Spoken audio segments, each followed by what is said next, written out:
I'm going to talk about the idea of organizational energy. You could also call it collective energy in organizations.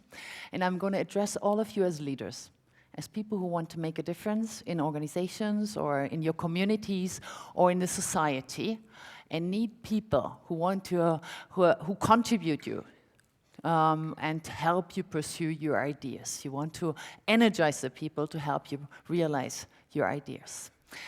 What is organizational energy, or this collective energy? Let me start with some personal experiences to make it very tangible. The first one was taking place at ABB. I spoke to Jürgen Dormann about ABB, and ABB has a long tradition of successes. It was one of the most successful industrial organizations for quite a long time. There were even 164 case studies describing the success of ABB. But when I spoke to Jürgen Dormann, ABB was actually at the brink to bankruptcy. It was a matter of minutes whether this company would survive, and we discussed what can be done to actually save the life of this company. It was very clear what was needed was the fighting spirit of the people to rescue the life of ABB, and that is what Jürgen Dormann actually managed to enthuse the people to unleash this fighting spirit to save this company. It's one example, one of my experiences. The other one is very different in nature. It takes place at Sonova, world market leader in hearing systems, about 7,000 people here in Switzerland, and a company that is enormously innovative and successful. Growth rates of about 17 up to 20% on a regular basis, and an innovation rate about 60 up to 70% of the products of the sales derive from products that have been launched within the last 2 years. So enormously innovative. And when discussing why this company is so innovative with Valentin Shapiro, who is the CEO, it was actually, again, the drive of people, the force of people, the effort of people that would generate this enormous drive and innovation at Sonova.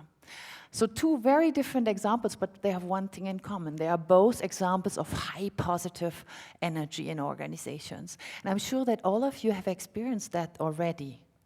In your gut feeling, you all know exactly what I'm talking about because you have been part of certain projects that were so dynamic, or you have worked in certain units, or you were part of an organization that used that enormous power. And I'm also sure that all of you have seen what projects, divisions, what companies, or even societies can achieve if they use that force. For me personally, the most moving or life-changing experience has not taken place in an organization. It actually happened when the Berlin Wall was torn down. I am from Berlin and grew up in West Berlin, and the Berlin Wall was always a given for me. I couldn't imagine any force being strong enough to pull down that force, that wall. And what you have seen there then was there was a force strong enough. The power of the people that collectively pulled down that wall.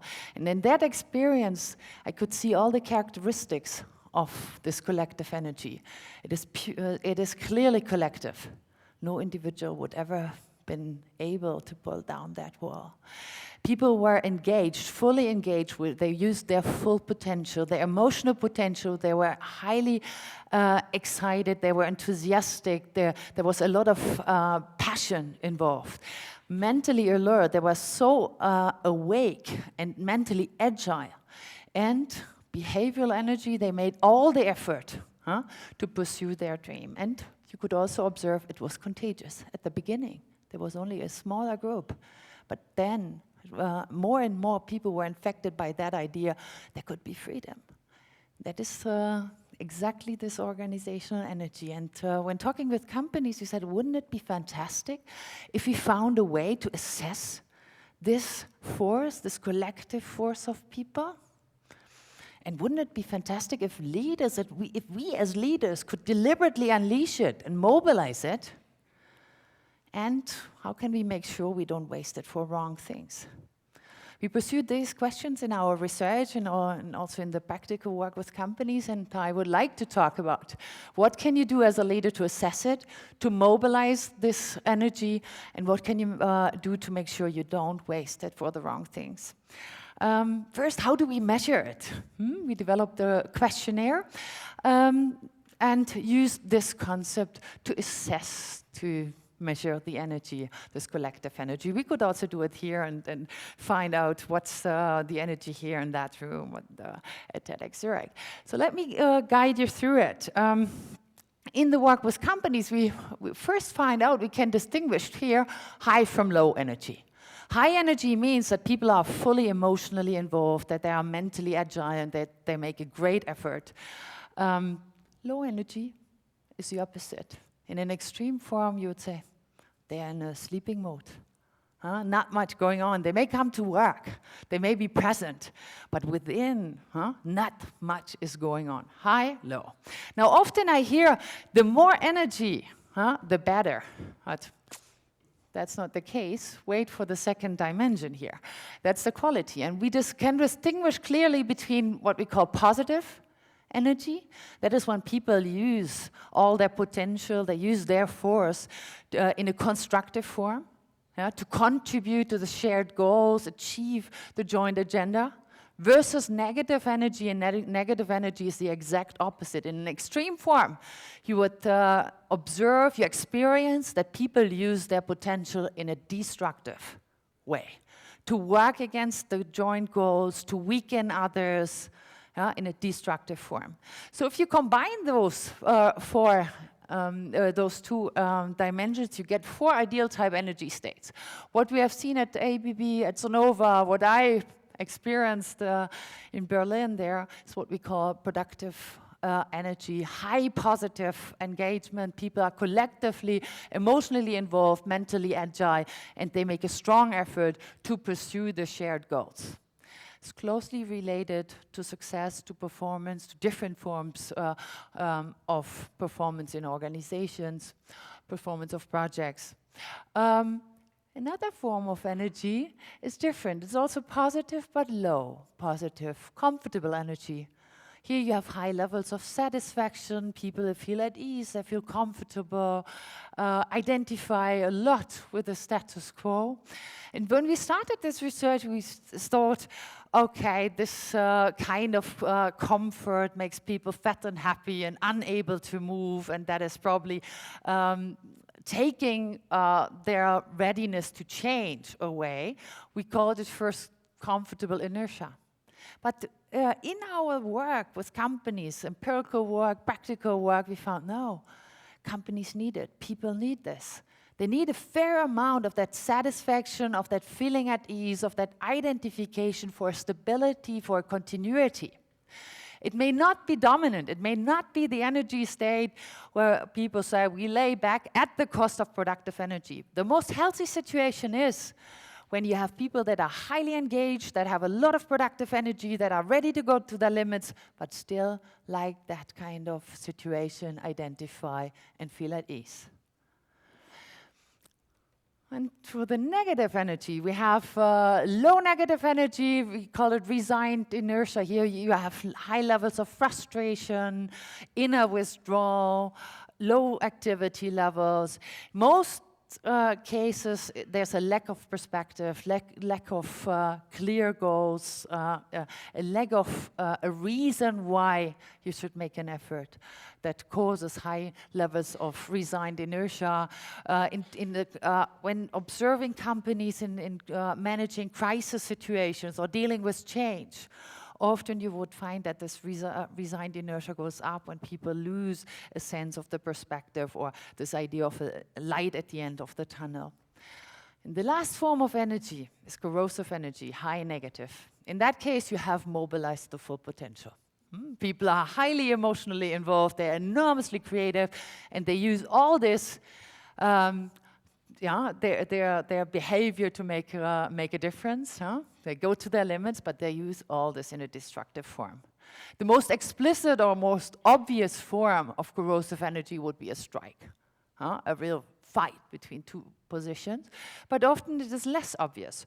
Resistance to change, power struggles, micropolitics, competition between different units, and individuals maximizing their personal benefit at the cost of the organization would also be a form of destructive engagement.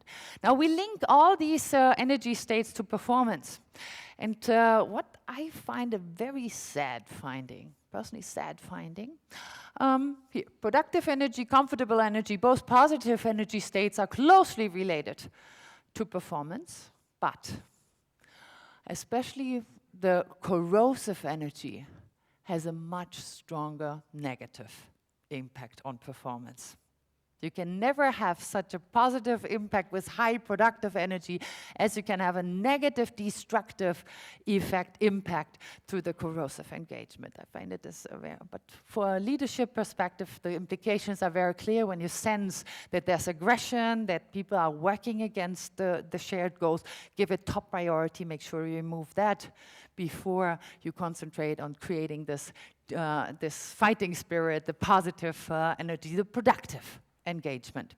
When you measure it, we use a questionnaire, and then we can show it in a spider graph how strong is which of those forces in your team or in your organization. I've used it already in more than 700 companies around the globe, so seeing how it works in different culture areas and different, not only in profit-oriented organizations and companies, but also non-profit organizations or public organizations. You can always show those different forces. Now, one finding that we repeatedly find is the strongest factor that decides whether I have a positive energy profile or a more negative, a weaker one, is the factor of leadership. Greatest impact on the energy of people have leaders in their organizations. So let me share 2 ways of mobilizing the energy in your organizations. The first one we call slaying the dragon. Based on the observation that energy can be particularly high positive if companies or projects or units are confronted with an existential threat, like a dragon.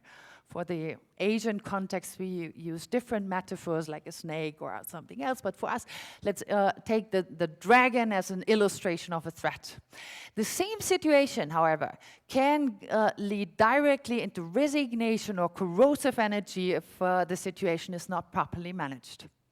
So what are the leadership steps that you should take? So first, develop a precise picture of this possible problem, of that challenge, of that threat. What is it about? What's the greatest problem? What are the implications for us? What does it mean? So really paint it in so that you have a really vivid idea what this threat may look like. Then the bottleneck is the second activity, and that is sharing this with people. Trust people that they are able to cope with critical information about possible threats and that they are ready to contribute. Often that is underestimated, and leaders want to protect people and keep that critical information away from them. Don't do that. Involve them, give them a chance to contribute to solving that problem by informing them, giving them an idea of what this threat looks like, and inviting them to help to conquer this. And the last step you may never forget is to strengthen people's confidence that you will be able to deal with that threat and be able to overcome it. Only that combination of showing this possible threat, of that problem, that challenge, but the confidence, and we will jointly conquer it, leads to mobilizing, unleashing this productive energy. This is what happened at ABB, is what Jürgen Dohrmann successfully did to create the fighting spirit at ABB. The second one is an alternative, it's a positive alternative, and that's called winning the princess. Based on the observation that the energy can be particularly high positive if organizations pursue a particular exceptional opportunity. That can be growth, that can be innovation, can be new customers, that can be a vision about a desired future. The bottleneck here is to be able to paint the picture of this fantastic opportunity. And you do that, and it is it's a very powerful form of unleashing the energy of people. Make sure you take enough time to really paint your picture of this fantastic opportunity to define your princess. The other steps are similar to the Dragon strategy, to involve people and to create this confidence that you will be able to pursue and win this princess. But the bottleneck is here by defining this clear, wonderful opportunity, developing this idea, your idea of the princess. There are two alternatives to mobilize energy, and I would like to share some insights that have occupied us more recently. It's related to that. Make sure you don't waste the energy of people for the wrong things. Namely, one phenomenon that we call the acceleration trap. The temptation is particularly high once you have unleashed the energy of people, and there's a lot of energy in your team or in your organization. The temptation is high to go over the top, to do too much at the same time and just overwhelm people. We call that phenomenon the so-called acceleration trap, companies that go too fast, that don't go too quickly. We have found in our studies that about 50%, every other organization is in that acceleration trap because companies do too much for their given resources, or they do too many things at the same time. They try to pursue 10 top priorities at the same time, or they constantly drive to the limits of their capacities without allowing some regeneration. Times to breathe. Then we were interested in, okay, what are the effects of that acceleration trap? We can observe it, we can sense it, we can experience, but we can also show in numbers both people and performance suffer. And you look, when you live there, when you sense the spirit in those organizations, you realize that people really suffer from that pressure, from this constant overwhelming up to a collective burnout of entire projects or units or even entire organizations that face this risk of burnout. And in numbers, you can see that the scores for corrosive energy are twice as high in the companies that are in the acceleration trap than compared to the others that are not.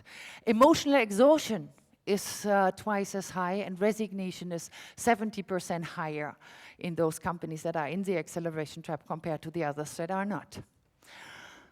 Then you can say, okay, is at least the performance higher? No, the opposite is the case. It's this pressure, this negative pressure on people, this too high, overwhelming pressure leads to a reduced performance. On average, we can show for different performance indicators, be it return on investment, cash flow growth, or even overall performance, the performance is 20% lower. So instead of getting more out by putting so much pressure, those companies get less out. So how can you overcome it? What can be done? Some recommendations for overcoming, stepping out of that acceleration trap. One idea we call spring cleaning. Spring cleaning is the idea of having systematic ways of stopping activities that are less important. We have many activity or systems that allow us to initiate activities. Rarely we find in organizations systems that allow us to systematically stop activities. And he called those spring cleanings, activities where you sit down and really define what are the most important things, what are the things that are less critical, and what are the activities that can be stopped, that can be thrown away. When you see the experience in companies is that actually people are refreshed They go with more energy towards the most important activities, and they feel relieved, because they can throw away the ballast. For a personal perspective, make sure that you personally have a clear sense of the focus, what matters for you personally, and that you personally protect your energy. And I would like to end with one example that's also like a personal mission. Your first and foremost task as a leader is to take charge of your own energy and then to orchestrate the energy of others. I think of that sentence very often whenever I fly. You know when? When they come with the oxygen mask. I find it brutal every time because they say, help yourself first and then help the kids. But the same is true with you as a leader. Make sure that you protect your own passion, that you protect your energy, that you are excited about what you are doing, and then you can also share it with others and unleash their energy. Thanks a lot.